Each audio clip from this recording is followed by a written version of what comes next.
All right, we're recording. And Melissa, if you could introduce yourself and tell us what you're up to right now.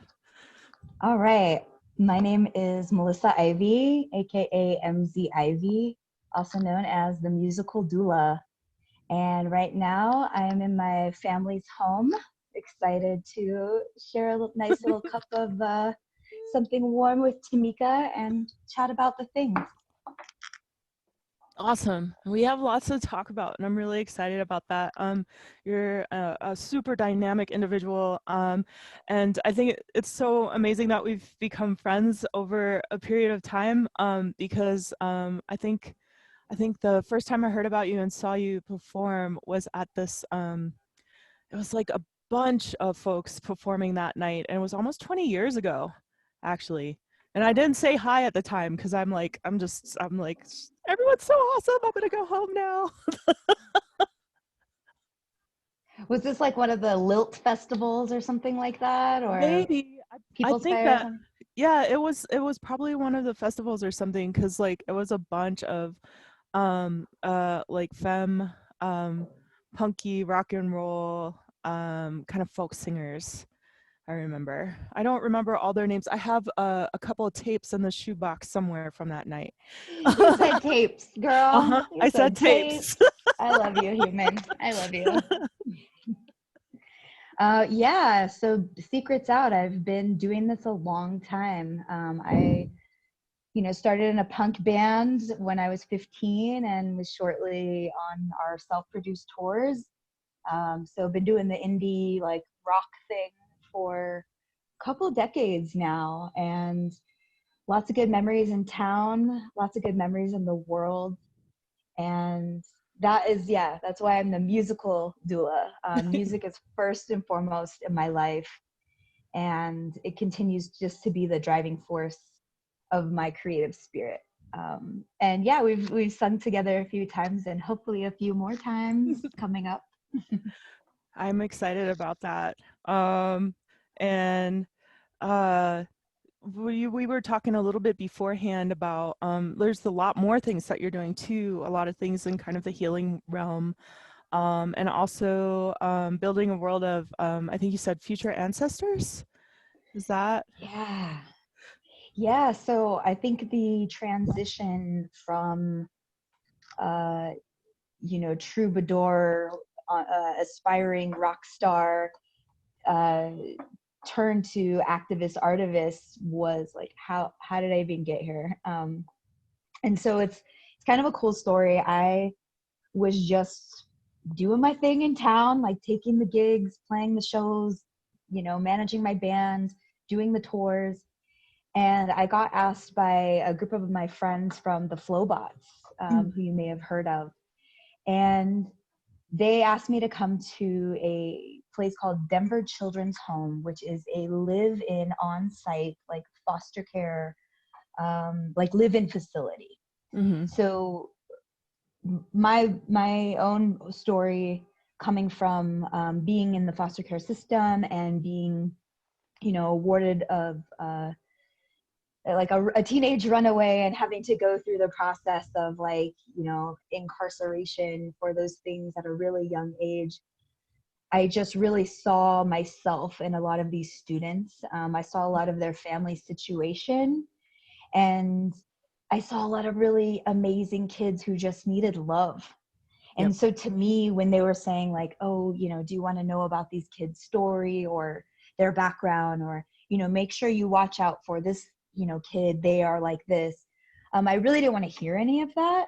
I wanted to feel and connect with these humans and not hear their case file or what they had done or what they had experienced, their traumas. I really went in there like, hi, I'm here to play music and hang out with you.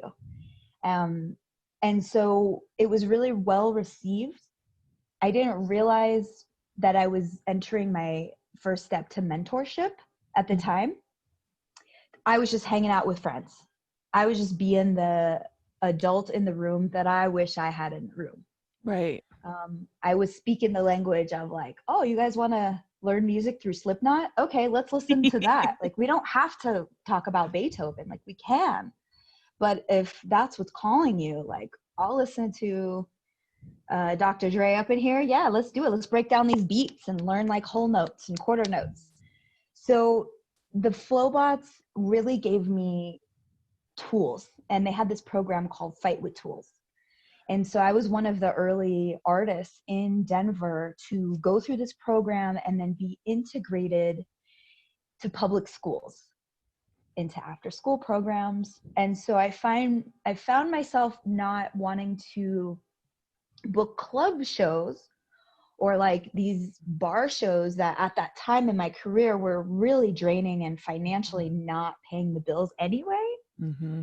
So I found this thing that filled me up emotionally, organically, and it just so happened to, help out a little bit financially for me, seeing a value as a human, as an artist, as someone with a story, who can relate to people in an organic way. And so a few years later, I, kind of grew out of the beginning mentor and started my own curriculum. I started writing, I started writing class syllabuses and lesson plans instead of writing songs. In my free time, I was like, researching games and how to connect people's spirit with the creativity of their artistry and what it means to be an artist and see the world and hear and listen and breathe as an artist. So I, wasn't playing in bars. And at that time, I decided to enter my sobriety. Mm-hmm. So being around the new energy that was very filling in schools and having high level conversations with peers who are activists and who are talking about policy and legislative change and very new concepts to me. Mm-hmm. And not spending my time, drinking and being surrounded by, a bar atmosphere, which simply just did not serve my life at that time.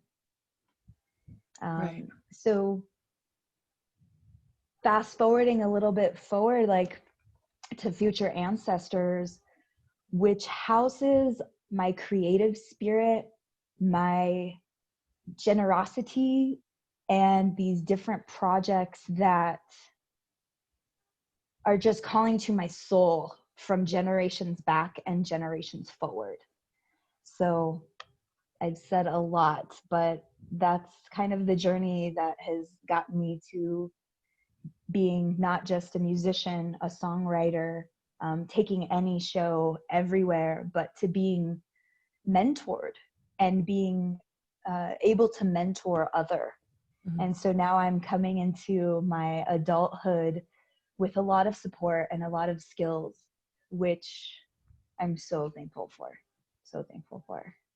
That's so cool. I remember like just watching from the outside the programs that the Flowbots were doing and like some other nonprofits and things happening in town, and just like this whole idea of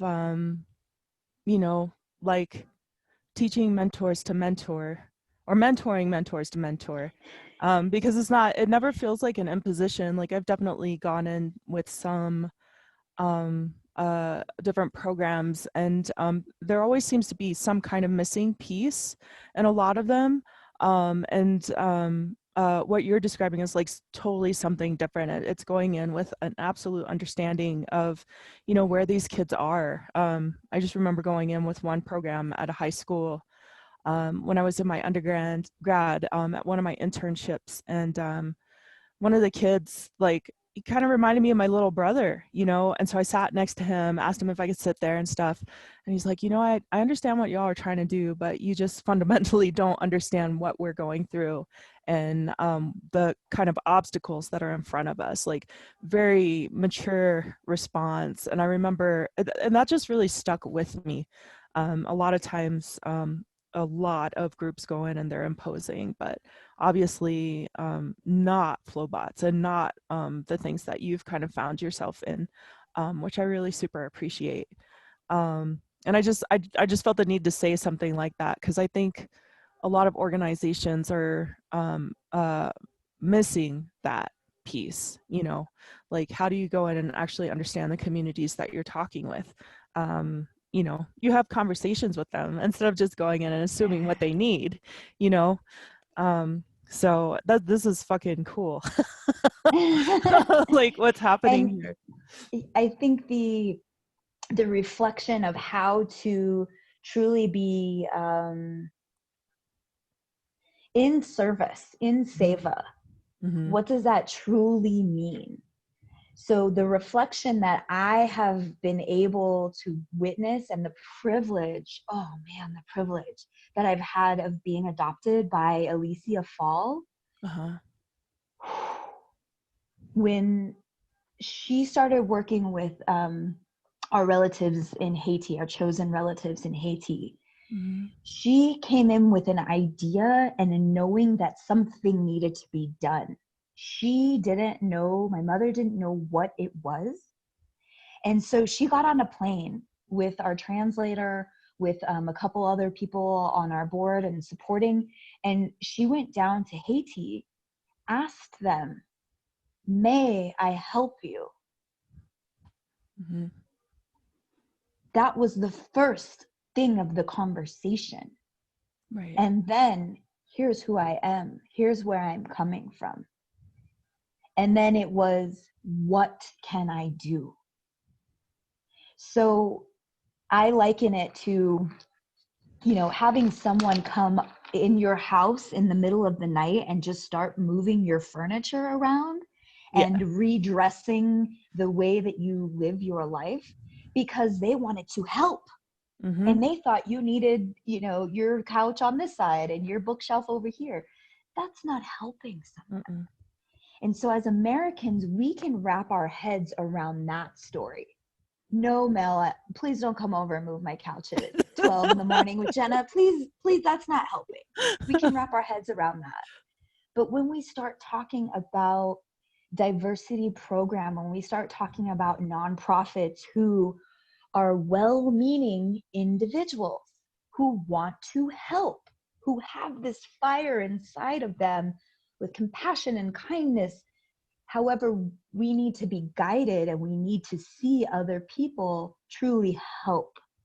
Mm-hmm. So I've been fortunate to see how this works within a community, within the villages, and within dozens of villages coming together, saying, well, what is the priority of help that we all need?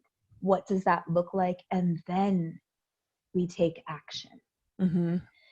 So myself backing up into a recent, you know, burrito projects that we've been doing to feed our houseless siblings here in Denver, we saw the need. We saw people being kicked out of their homes, being swept from the legal places where they were allowed to sleep, Mm-hmm. with 15 minutes of warning to grab all your personal items and get the F out. Mm-hmm. You're not welcome, you're not wanted, and you never were. Mm-hmm. I mean, we are traumatizing our siblings, and then we are not leaving them with much resources. There are resources in Denver. There are There's so many. amazing organizations doing amazing things. But it's on almost an individual basis. And what I think our team is trying to do is I'm trying to ignite the thought that you don't have to do it all. You don't have to torch the whole world. You don't have to put out that problem. Mm-hmm. But a little spark will do it. And these are the words and these are the actions of my mother, Alicia Fall. And I keep saying her name because she has truly shown me how to move in this world. And so the ripple effect I'm having in the birth world, in, you know, feeding people, it's coming from a very genuine place. My father owns a tortilla factory. I can get tortillas, you know, for a discount, for at cost. Mm-hmm. That's my spark. I have a friend whose mom makes Green chili, the best green chili. I have a friend who makes beans and rice. I have a friend who can buy cheese. I have a friend who can get bananas. I'm sure if you out there listening to this, there's something that calls to you. Maybe you're a sock person, or you want to help people get medical things. You want to help them get hygiene things. That's something that calls to you. Your little spark will do a lot. And so what we've been doing is we have not been taking the time to sit in boardrooms. We ask the community what they need. We listen, we have a conversation, and we take action. And so that's probably what you've been seeing a little bit of the future ancestors doing.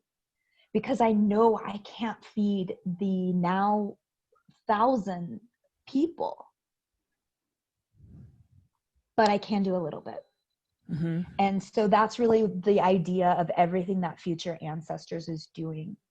We take the individual, we power ourselves up, and from there we can serve. From there we can have these open-hearted conversations. So I really am thinking 7 generations back to heal the not even 140 years, but even more than that. And I'm thinking of, just in the 1970s, like Native Americans were not allowed to practice and pray and do ceremony. So that's not even 100 years ago. So we need to heal these traumas of these generations. And the best way that I know how to do for myself and my community is to heal myself. Yeah.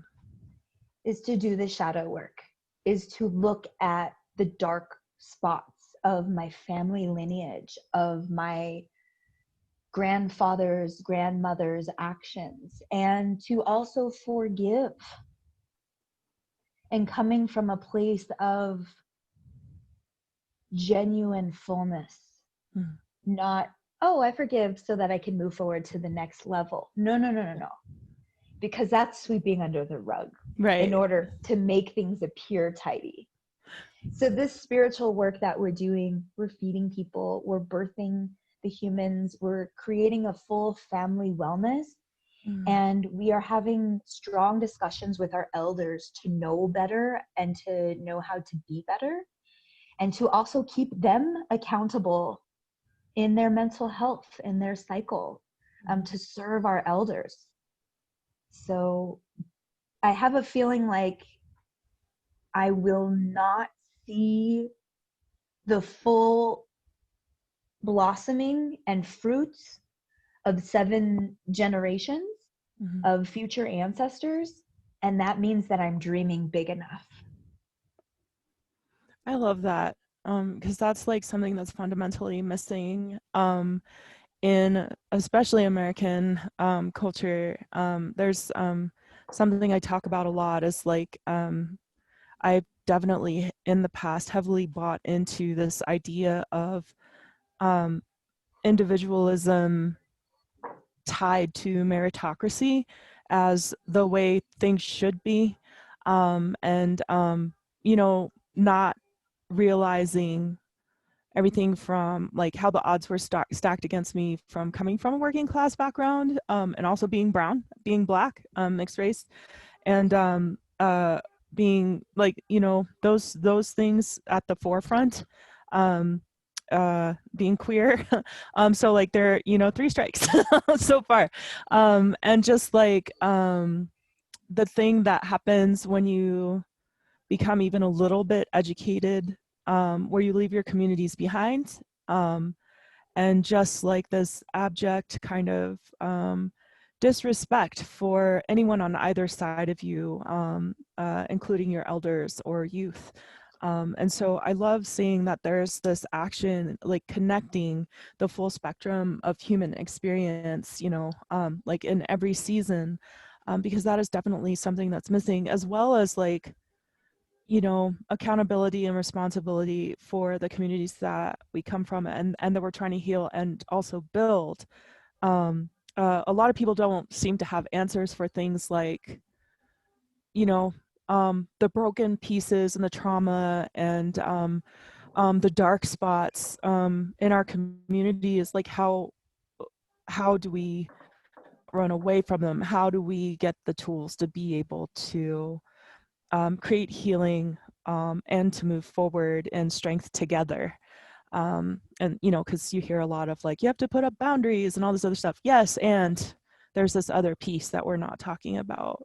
So I find this really, really heartening, this work that you're doing. Yeah, you know, the boundaries, some people hear boundaries and they only hear what you can't do. Yep. And for me, boundaries equal trust Mm-hmm. and respect. Mm-hmm. Knowing your limitations Mm-hmm. and knowing what you can do, which for women or female identified, female passing in America, and I have seen this cross the cultural boundaries where we are constantly apologizing. We are constantly in sorry mode. Mm-hmm. Mm-hmm. So what is this doing to our psyche to come to a meeting full and apologize for, you know, taking up too much space? And so I've had to readjust what boundaries mean for me, and especially in my relationship. When I hear no, it creates safety. Mm-hmm. When I hear not right now, when I hear let me think about it, and when I hear that is not going to serve me, Right. that actually creates trust. Right. I trust you and I believe in you. And when you show up and you show up full, you know, whether it's, you know, helping someone in a time of distress or helping someone celebrate, it creates like, I know you are here fully and not because of obligation. Right. So I think watching my own family and how we navigate and how the sexism is alive and how I watch myself become subservient and witness these sides of myself around my, you know, my men in order to fit in. Mm-hmm. Who am I serving? How am I serving? Does it feel good to do that? And so I've had to rewire my brain around it. Yeah. I was raised where you make your brother a plate, you make your uncle a plate, you stop what you're doing and nourishing your body, and you go and nourish someone else, especially the men, because aunties can make their own plates, right? And so even like re-examining, like, how do I want my godchildren to see or to mimic or recreate in their play these very real things? And so for me, I can make my brother a plate. I can stop eating because I love him and I know how hard he works, and I can place my head around it as a woman, as a peer to him now. This is where I would like to make you a plate from, not a plate of, I grew up on this sexism, so here, eat this. You know, because nobody wants to eat that plate. Right. I love that example. So I had to change my mind around it. Mm-hmm.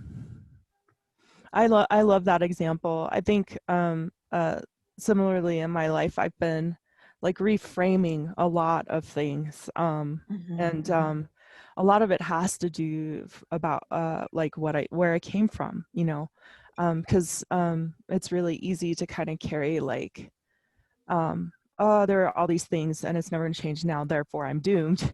I think one of my favorite exercises, and I hope it's okay to share this, I've done a lot of work on and off with Art from Ashes, and they use poetry and other art big for, supporter. yeah, to empower youth and also adults. They have adult programs as well. And one of my favorite exercises is when they go in with a bunch of china, like from the thrift store. They have the participants break it, not to total dust, but just like to little pieces. And that is a metaphor for a moment where their trust was broken and they were broken down or something like that. It's obviously irrevocable as shown by the broken pieces. But we don't stop there with the broken pieces, right? And so they're giving us this tool of like, you know, this is your broken childhood, for example. And so then you take those pieces and you make a mosaic out of those broken pieces, and then also add gifts that you're bringing to the world with this new kind of reformation art, you know, with this art. And I hope I'm including all the pieces, and I hope it's okay to share that. I just think it's such a very powerful exercise, and you can see it in the participants happening as you know, they're putting these pieces together. That, oh, like I can think about this differently now. Like I can integrate this experience, like heal and integrate this experience, and it's not something I need to cut out of myself, but now it's something, it's my gift to the world. And again, like this is something we don't talk about a lot. I think most of us stuff it all down until it explodes out of our face, and then it's like, because inevitably you're going to have to look at it unless you completely and utterly dissociate from it, assuming you can do that, you know. And some people can, like some people just completely and utterly forget for a lot of different reasons. But yeah, I'm talking in circles a little bit, but that's what that reminded me of. Yeah, I recently had a friend, I think, kind of put that experience and the shared experience of like divorce, or breakup or separation as like taking that pain, or like you're saying, your childhood trauma, or knowing your triggers and taking that pain, repurposing it into your life's passion. Yes. Which for artists, I think, and writers and creative minds, which I think everybody is an artist. Yeah. I think when we channel that energy, sometimes we can really find the most beauty than just looking at a perfect cup and being like, this is great, this is lovely, this is a work of art, versus knowing like, this is the scar that taught me this. And these are the people that loved the whole version of me and love that scar and love those cracks. And now it's their favorite. I'm, you know, those moments of vulnerability. And I think 5 years ago, when I was still on the verge of experiencing like, who am I on social media? Who am I turning into? What is for me? What is for the world? What is for family? What versions of, you know, of me is going to be loved and valued and accepted or appropriate in this space, right? And so I think it was very early into my sobriety, and it was really difficult to not really talk to almost anybody about my sobriety except for my partner at that time, because of the risk of failure. Like if I started drinking again, then I'd have this like, you know, public perception or these letdowns or people feeling sorry for me. And I don't thrive on the victim space. Like anybody who knows me, I'm like, well, that sucked. How can I be the hero? I really don't thrive in that space. So one of my first posts about being vulnerable enough to say, hey, I'm on this sober journey and it sucks and it's hard and it's not fun and it's ugly and I doubt myself on the daily basis. I was like so surprised by all the, not just likes, like yay likes, but true conversations. Yes. Not just in the comments, but people who called me and set up a lunch date when we could have lunch dates a bunch before COVID.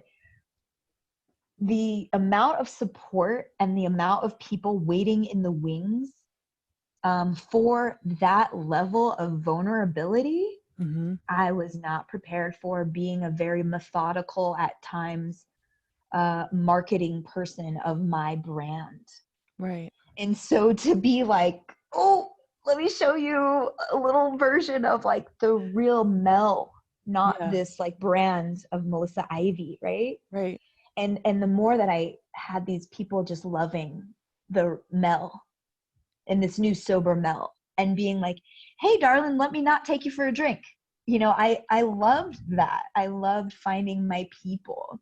Yeah. Because it was really, and it's still really painful because I lost a whole crew of people that, you know, I love. I really love. But at that time, it just was not my companion plants. It was not my garden. And it was not my place to be in judgment of, you know, people's dance or a relationship with alcohol. That is not my bag. Right. It is my job to assess my relationship to the substance that was doing a lot of harm. Yeah. And so I encourage people, like, not that you need to air your goodies on Facebook right now. That's not what Uncle Mel's telling you to say. Okay. But I'm saying vulnerability within your tribe, man, it's liberating. Because to love someone, just a version of them, feels very surface. Yes. Like, what's behind? What's in your heart? What's underneath? Yeah. So I feel for a long time, I set myself up to be loved, accepted for my songs, for my stage presence, for being a performer. And so it was very scary for me to reveal this yogi and this spiritual person and this two-spirit. And all these other versions that are waiting to be nourished. So when I'm exposing myself in all sides and then I still have acceptance, like, that really feels like I am in the right tribe and I'm loved as a whole person. Yeah. And so that's what I'm seeking, and that's what I'm offering. So Tamika, like, it's been really great to see the different versions of you appear. And, you know, I have to say, when I first started hanging out with you and we started engaging, I was like, what's going on under there? Like, she's so interesting. And like, you were a little timid. Like, we had a crystal party or a housewarming party or something like that at one of my residences. And I just remember being like, I want to crack this egg, but I'm very careful. And so I was like, just very curious about you. And so to see you blossoming and unfolding and opening up and sharing, you know, pieces of yourself, pieces of your journal, even more of your writing, even more of your voice, and, you know, the reflection which you found, I think is like really elevating you. I've never seen you so happy as I did the other day. And so thank you for that. Your magnetism is on point, and it's a pleasure. It's lovely to have the patience to develop this kind of friendship. Yeah. Thank you for that. Yeah, it's well worth it, because I'm like, what's going on under the pot? I know it's simmering and I can't take it off, but I can't wait. And I still can't wait to see even more in your natural organic time, for nobody else's dance, nobody else's interest but your own. And then we all get to just, you know, see you soar. Like, wow. And I might blow some raspberries, like that's what I do. When people are poo-poo now, I'm just like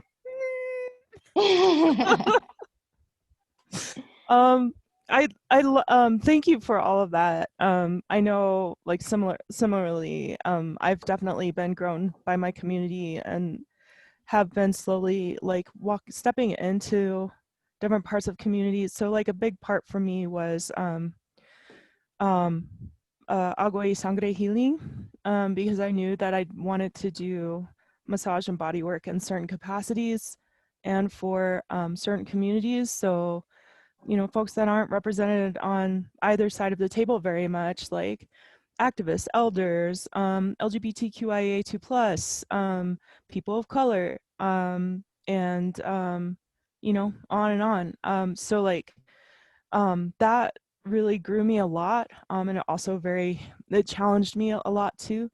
And that was when I decided to like just be open about who I am, you know, like being queer and like just a whole bunch of other stuff. And I remember being surprised that people were surprised, but like that's how I've been, as just like very, very quiet and very closed in a lot of ways. Because I was scared, you know. And then I think when I turned 40, 41, I mourned when I was 40, and then 41, 42, I was like, I don't have time for this. And now, and you know, we don't know how long we're going to be here. And then I just decided, like, not so much that I don't care, but there are just certain things I don't have time for. I can't control who's in my community. I keep saying that. And I like learning how to work with different energies, and I like even more finding the places where I resonate, you know, the places where I actually feel more and more true, the places that aren't going to judge me harshly for, you know, trying to be a whole person. And so, like, I really appreciate what you're saying. And I think it also segues into, we talked a little bit before, I'm like going to turn it back a little bit, where we talked before we started recording about like the importance of being mentored, and also moving into that space of being a mentor. And I was wondering if you could talk about that. Yeah. You know, like most things, I've just accidentally become exactly myself. Mm-hmm. So, you know, playing for those kids and then being invited back and then playing in other schools and then developing my own program, and now being a part of a doula birth collective mentorship where I'm asking midwives, I'm asking other doulas, like, what do you feel about this? I'm hosting networking events because I want to know more. Yeah. And I think that that's where mentorship comes from, knowing what you have to give, also knowing that you have more to learn, and humbling yourself for people younger than you with less experience to be better than you. And that's what you're rooting for. When I'm working with new guitar students, I remind them, this is a new language. You're not going to speak it on the first day. These are new muscles sometimes. So did you walk the first day that you tried to walk when you were a baby? So as we become mentors, as we become mentees, being just in that childlike wonderment to know and to be able to have those like aha moments, to listen where the muse is playing with your mentee. I can't tell you how many times I've showed children, I want to say middle school, so young adults, how to write a song with really simple structure. And their innate language, the things that are in their heart, is far beyond anything that, and I will use I statement, that I could have with 20 plus years of experience of the craft, and listening to their muse. Yeah. You know, sometimes you get a kid at the piano and they're just doing their thing and you go, wait, that was kind of cool. That was a little melody right there. And then I can take it and go, this is a hook, this is a chorus, this is a verse, this is the harmony to it. This is the fifth, this is the root. Yeah. But I love that play. And so for me, working with young people, with getting new instruments in their hands, I recently started working with clay. And so I have my goddaughter's first piece that she made here. Yes. Yeah. So, getting these things, and like she knew what to do. She knew how to make a cup. She said it's a tea, it's for tea sipping. So we know as humans how to express and how to create. Sometimes we just need a listener. Sometimes we just need an encourager, or sometimes we just need an audience to tell us that we can do no wrong. Mm-hmm. So when I'm teaching music, I let my students know, whatever age, and usually specifically the adults, there's no such thing as a wrong note. Mm-hmm. Do it twice, it's jazz. Okay. and then if you don't like that note, go up or down a half step, and then do it twice. It's jazz, baby. So Tamika, I know you're like, what's jazz? What is my artistry? How do I try it? Next time you make an interesting note, try to do it again. Mm-hmm. Miles And so definitely did that's that. where I'm coming. Oh yeah. Yeah. That's where I'm coming from. And that's, it's a very Miles Davis thing of like, well, don't do it once or else it will sound like you messed up. Do it twice and then it sounds intentional. Yeah. Don't do it the third time. Do it the fourth time and then it sounds like you really wrote it.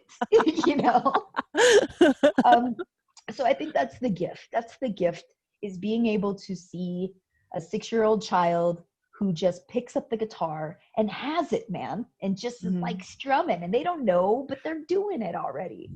So for me, I meet them where they are.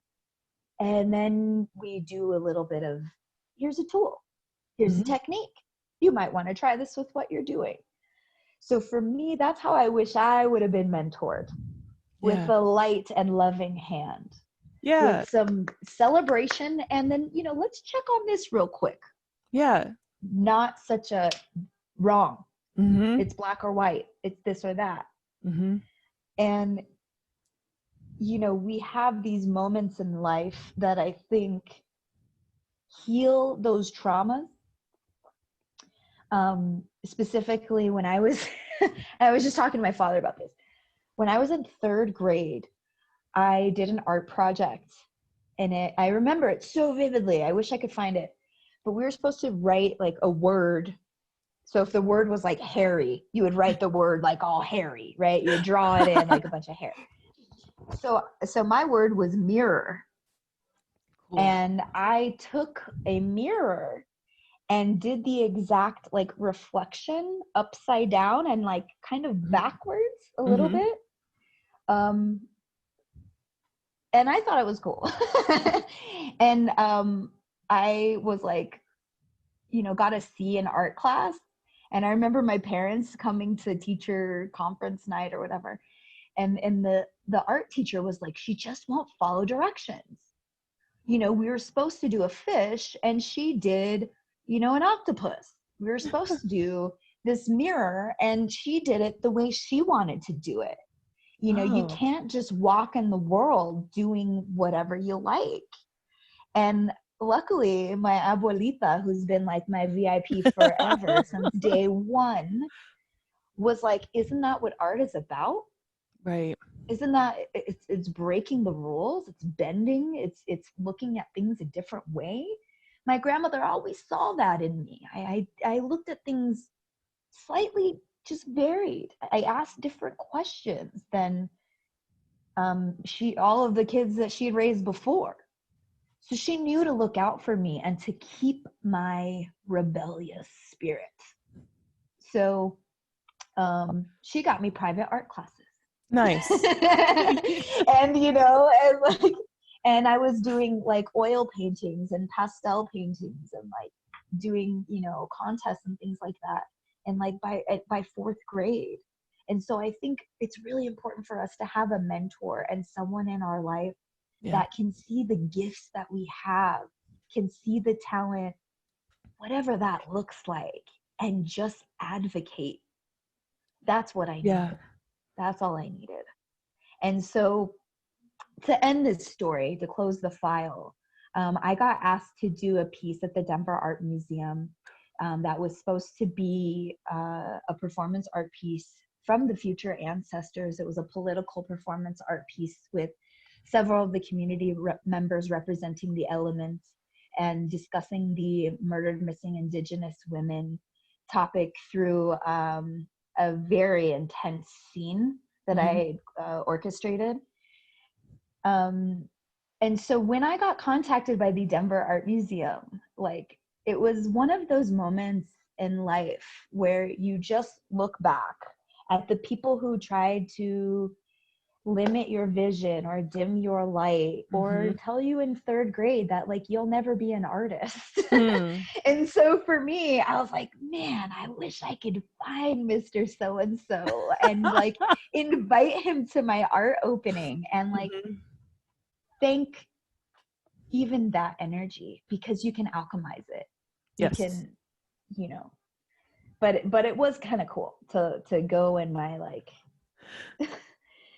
is this really happening? Like, I'm legit an artist, you know? And so because of COVID, we actually did not get to perform that piece, but we have it and we're waiting. And I'm actually producing more of a longer play, like a theater piece. Yeah, I don't sleep. So playwright 2021, I don't know.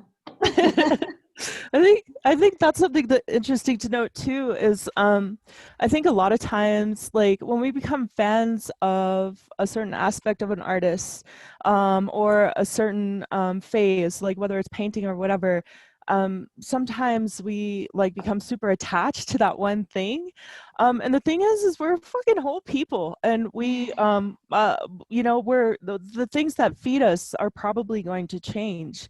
You know, like not every piece that we put out is going to be the same. Gosh, who am I thinking of? Like David Lynch paints. He paints some very gross things with meat and stuff and bugs eating it or whatever. But that was something I didn't know about him, you know. And he's also, I think, super into transcendental meditation too. I don't know why David Lynch comes to mind, probably because Halloween's soon.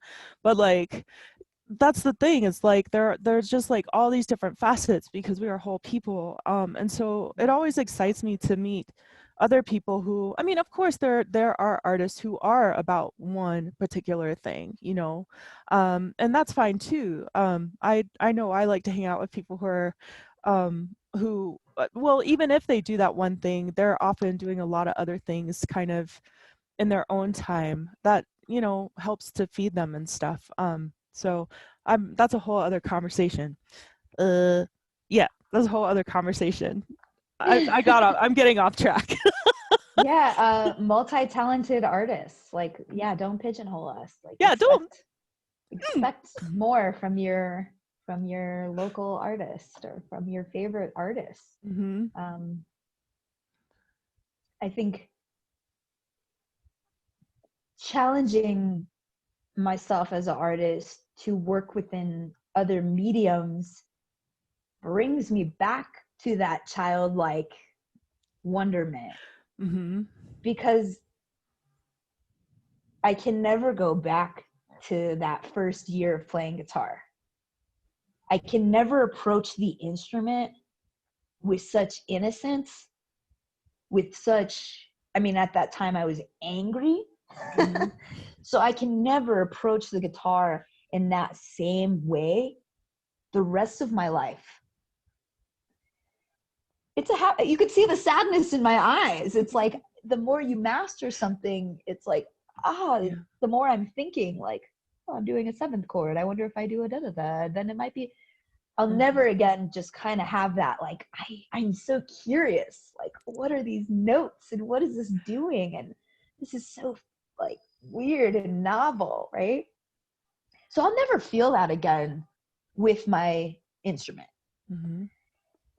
So that's why I keep strange instruments around. I don't know how this works. I don't know how it was made. Let me take it apart. Let me put it back together. You know, I recently started working with clay.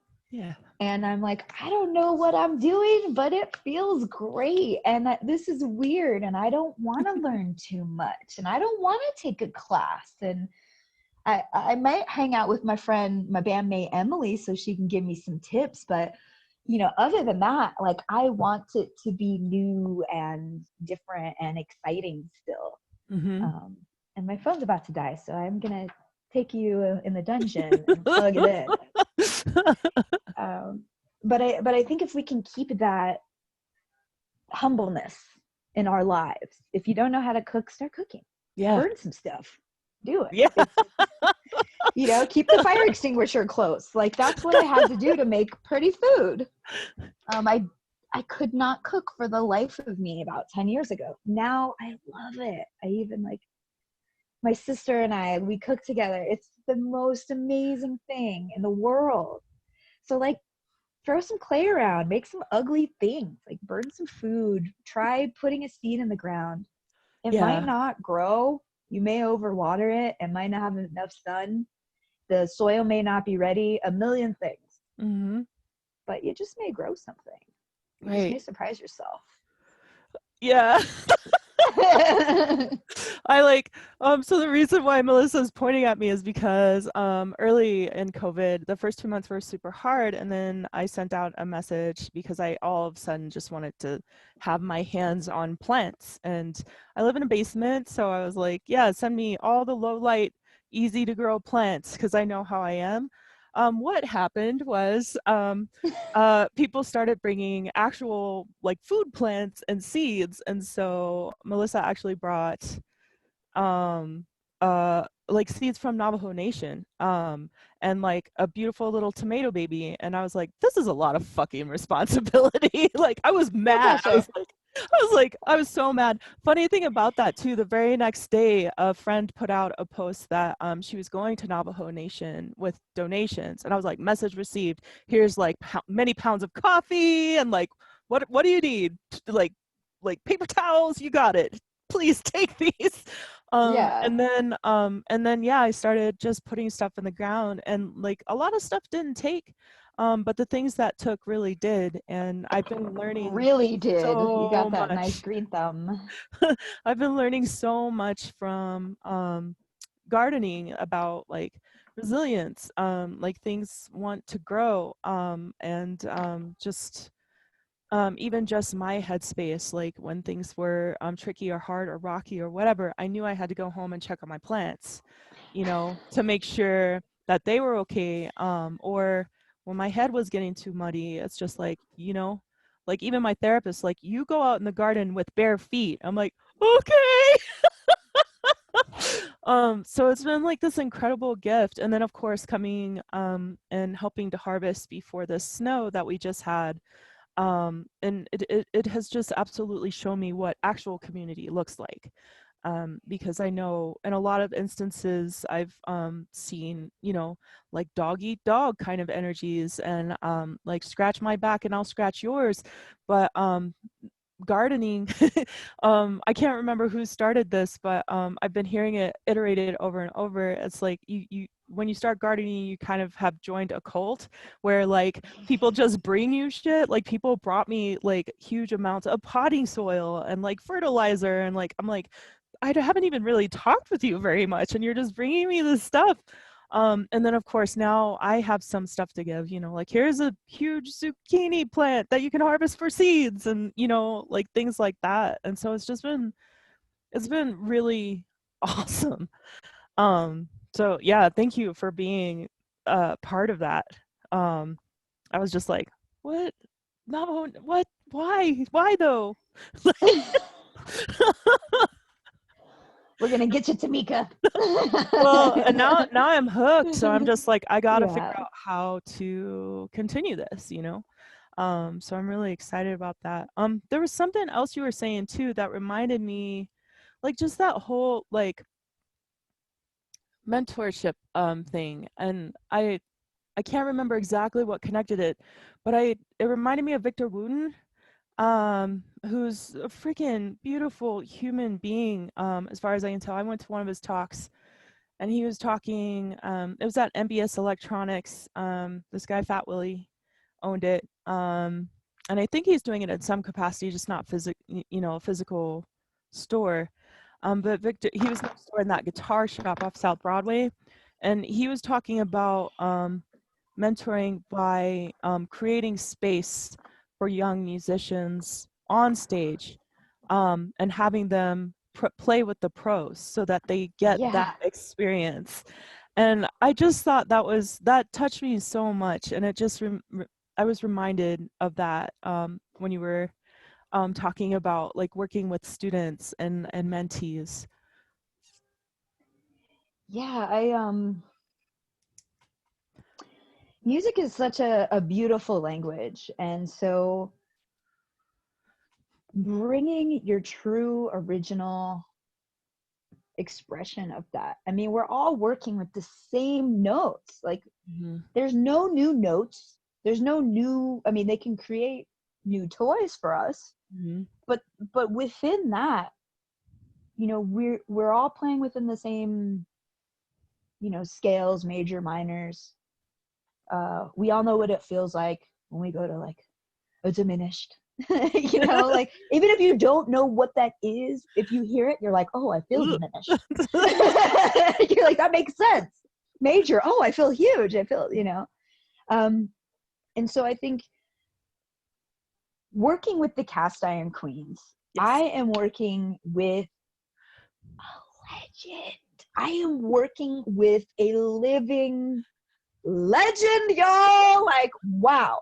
So every day I feel I have to practice. I have to be better. I can't not do my, even if it's just scales, like, ugh, which I love. I have to do it because I am fulfilling my mission. Like, I'm not just playing open mics, which are great. I'm Mm-hmm. not doing that anymore. I'm not just playing coffee shops, which are great, but they're closed and you can't hang out there anymore. And so for me to be mentored by somebody who has played with the top, I mean, you name them, the top level musicians, not just in our genre, but ever know Erica Brown. Yeah. Everybody knows Erica Brown. If you don't, now you Where have do. you You're been? welcome. You're welcome. And so I have to humble myself. Mm-hmm. I have to come in without a chip on my shoulder. I have to come in rehearse. I have to come in ready. I have to be there early. I have to stay late. This is the mentality before I even leave the house. And so I've been waiting for this my whole life. I haven't just been practicing to do Warped Tour again. Like, I did that when I was in my teens. Yeah. I'm not trying to do the same thing. So to be mentored by Erica Brown, to have somebody like that channel their music and you be the vessel and I am playing what she wants me to be playing to support her, there's nothing like it. Yeah. And when I have my band or we're doing my gigs and I'm working with my musicians and I'm guiding them if they're peers or younger or whatever, it's a level of trust. It's a even playing field. Mm-hmm. So when we have guest artists, when we have guest musicians come up and join us, we're creating that community, we're creating that level. And so I'm looking, actually, I taught the girls rock band camp this past session. And I was looking like, who can I put on stage with the Cast Iron Queens?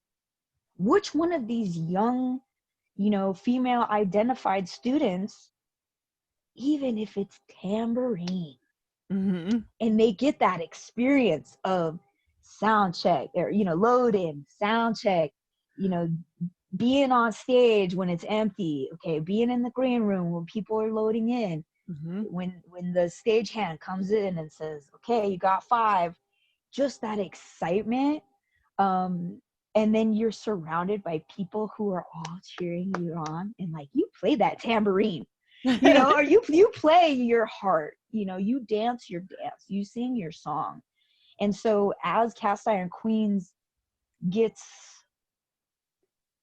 our footing, gets our connection, because we're already so connected. We are looking for those opportunities. We are looking to bring young women on stage. An all-female band is still not common these days. Right. It's still a novelty. Right. And so when we have a mother and daughter, Erica Brown and MJ, leading, and their family connection and their voice is so in harmony, I am mentor, I am mentee, I am just, I am just a servant, and I am also fully in my power of the muse.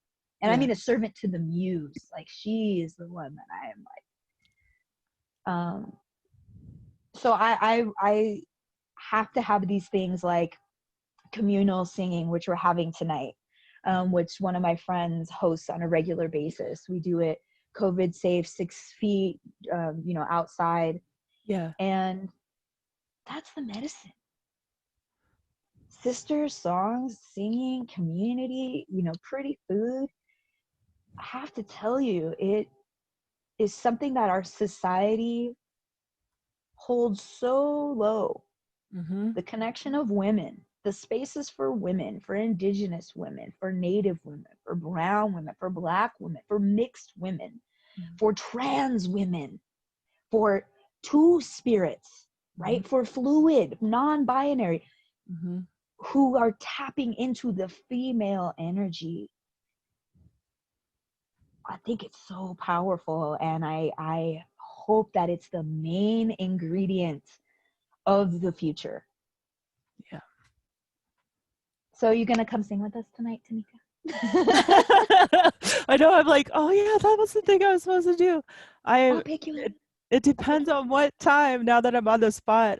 Because I do have No, folks we'll work it coming out. in. But We were talking about alcohol earlier, and yeah. I don't particularly have a problem with alcohol, but I did during this time order like 30 bottles of wine, because of like COVID times. It was totally a stress buy, and just realizing like the people I have around me that I care about very much, and like also feeling like this urge to like, yeah, I want to drink now. And I have alcoholism in my family, and stuff like that. And this is related, I promise. And so like over the last couple of days, I put a call out to like barter this wine. And I asked people to be responsible. I only wanted to give one bottle to each person, who are bringing me things that I can actually use and that I need. And I just felt like a lot of responsibility for the folks I care for around me, where seeing a bunch of bottles of wine would actually trigger them, and also obviously I was starting to get into a headspace of like, I just want to drink. So I wanted to change that, and so tonight folks are coming and doing those barters, until the wine is gone. It's all been claimed. That shelf is empty, and it's pretty cool. um, and I did ask folks to like, and yeah, there were certain ways I wanted to do that, because I do know what kind of times we're in. Um, yeah.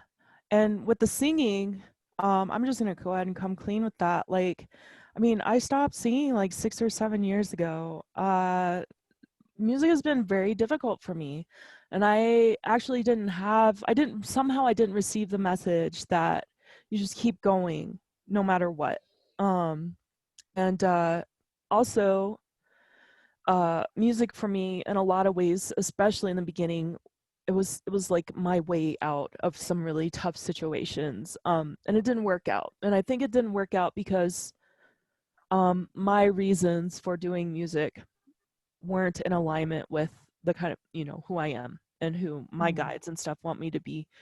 um and so it was very interesting, and you were part of this as well. So I mean, even before 6 or 7 years ago, where literally there was a space I was in where, and I think this person had an energy of taking two, which I'll have to talk about at some point. But there was this gathering of experimental musicians in kind of like this dark place, and and we were all asked to perform, and there was like this energy of taking, and I just remember I was at the mic about to do my thing with my loops and stuff, and my voice just stopped. It was like, ah, and it just stopped, and I was like, nope, I'm done. I don't know why I'm done, but it doesn't feel good. I am done. And there were a lot of things happening at that time where I was working with someone with some cool projects that I was excited about, and those ended in a very abrupt and not okay way. And then also some other musical experiences too, where I just kind of felt, I just felt so tired. I just felt like I felt absolutely discouraged, and my voice, I wasn't using it for, it was just gone. And so like that's why every time you ask me to come sing, I'm always like very hesitant, because it just, you know, it just left. And like during that time when that was starting to happen, folks started coming to me, more than one person when I was working in massage came to me who had experienced aphasia, and whose voices literally had been lost, and who were doing work to get it back. And I was like, I get what you're trying to tell me, universe, God, whatever. And I still like couldn't access it, even though it was there. You know, I'd be in readings and stuff, and you know, people would look at me and be like, you need to sing every day, and like it's gonna change, it's gonna be taken away. And I actually do have some issues that I'm seeing the doctor about now. And I kind of feel like that is a result of not singing and not speaking up, and, you know, saying my truth in ways that I need to be saying it. So that's why I need to come clean, because yeah, all of that has been happening in me for a long time now. And I obviously am middle-aged, and my voice is starting to change, and all of these other things. So I'm thinking about these things a lot. And yeah, I don't know. I don't really have much else to say about it other than that right now. So Well, thank yeah. you for being vulnerable and sharing, and my invitations. I think actually one of the first things we were talking about is like, I respect all, you know, replies to invitations. So it doesn't have to be like, oh, I'm washing my hair. Like, Yeah. no. Either you is or you ain't. I get it. I'm picking Right. up what you're laying down. And so when it's right for you, you know, those people, that situation, the time, it'll connect, it'll unlock itself for you.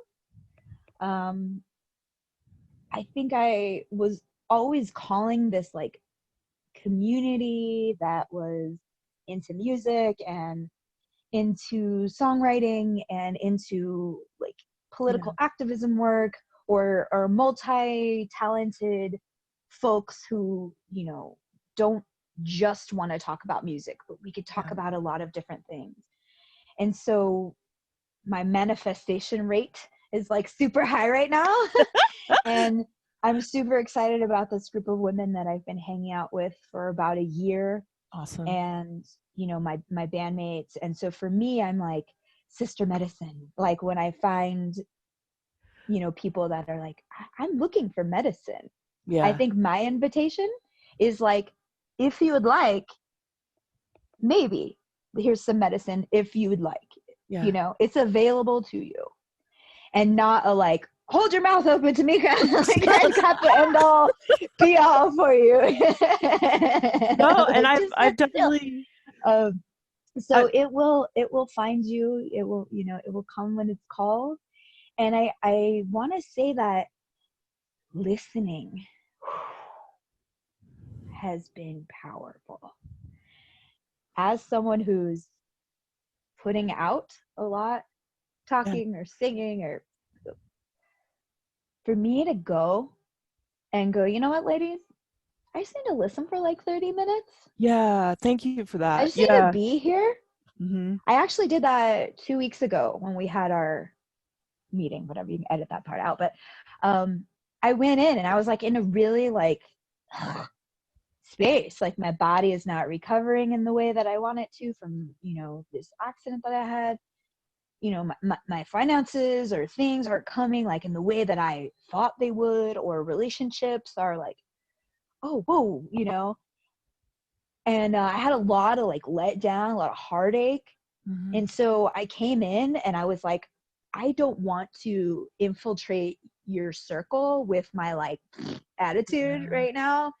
So, but I did have to drop off guitars because I was fixing them for some of my friends. So I'm like, I have to go. I have to be there. Yeah. And how I show up is up to me. Right. So I did. I just sat on the outside, on the back, in the back of everybody, didn't join the actual circle. And I just sat there for like 30 minutes and felt my feelings. Yeah. And I was like, okay, guys, I'm going to go. And they're like, just one song. And, you know, it's like, one song. And then I closed out the thing. I was there till 3 a.m. Nice. But, you know, these sacred circles are available. There are so many women coming into their power right now. So Yeah. many humans coming into their leadership role. And so, you know, when it matches, your vibration will, you know, Well, and I'm here. I'll always be playing music. So you can call me like 3 a.m, 3 p.m, whatever day, and be like, Mel, I think I'm ready for some music time. So I'm not going anywhere. I'll keep throwing the invitations, and when it feels good to show up, cool. You know? awesome. And I just love the fluid exchange of like full transparency and knowing where, even Yeah. when it's tough, like people are coming from. Yeah. Well, tell me, when does it start and how Yeah, can it's people a keep secret. I'll give you got it. Awesome. the information. It's still a Awesome. closed group, Okay. Okay. but I'm very And then, persuaded easily by, you know, food and nice conversation. And as long as your heart's pure, I'm pretty sure people are like, come on yeah. in. But I did want to just kind of end or close out. I want to respect your time and the time that we put aside for this collaboration, co-creation. And I'm really just want to say thank you to the future ancestor birth workers Mhm. and the collective that, you know, we've started. Yolanda has just transformed my life, getting me back into the birth world.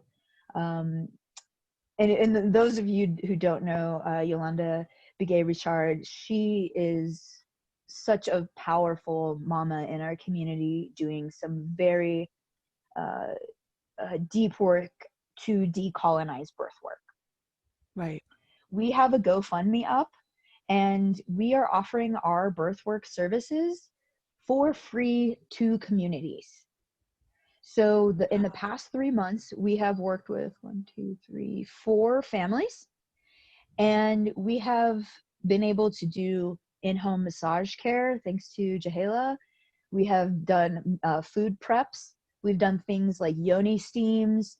We've taught Nice. a little bit about rebozo work and how to like tie the baby to you, where it's like, oh, you're like a little kangaroo.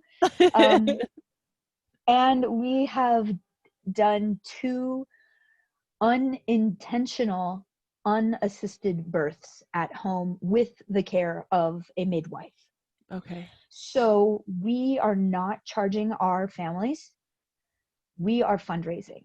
So we need your help to get out the word, to get us to that $20,000 so we can pay the doulas, we can pay our birth workers, we've already paid our midwives, and so we can keep showing up for our families.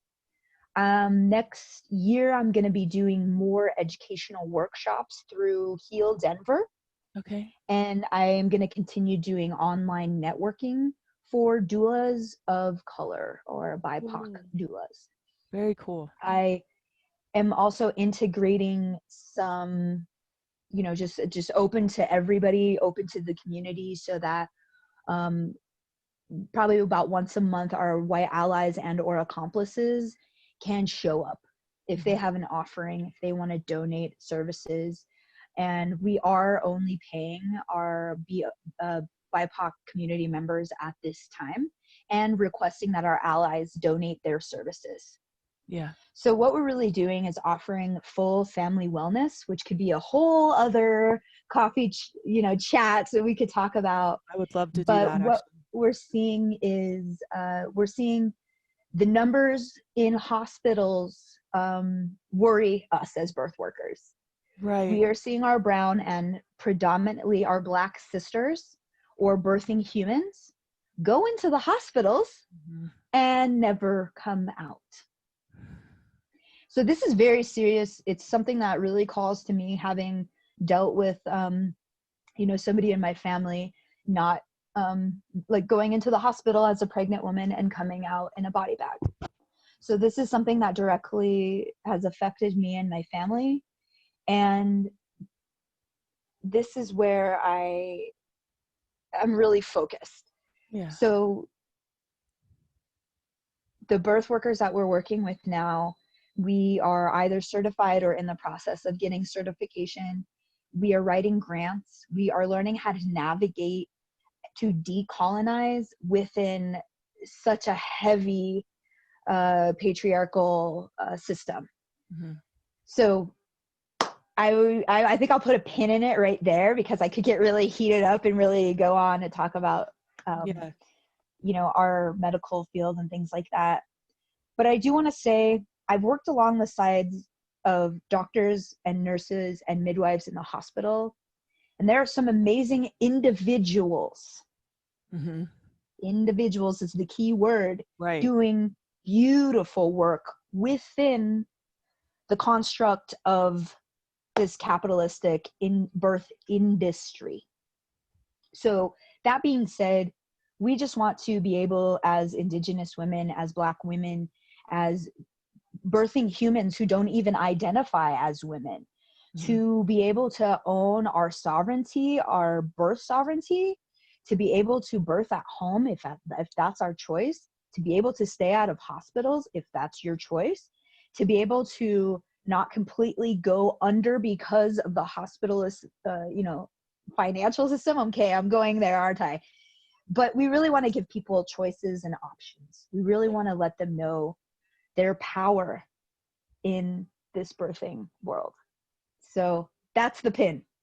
Please send me the links to these things, to the fundraiser, and some of the other things that are happening to Cast Iron Queens. And there's a long list, because I would love to send folks in those directions. And also send me the info about tonight.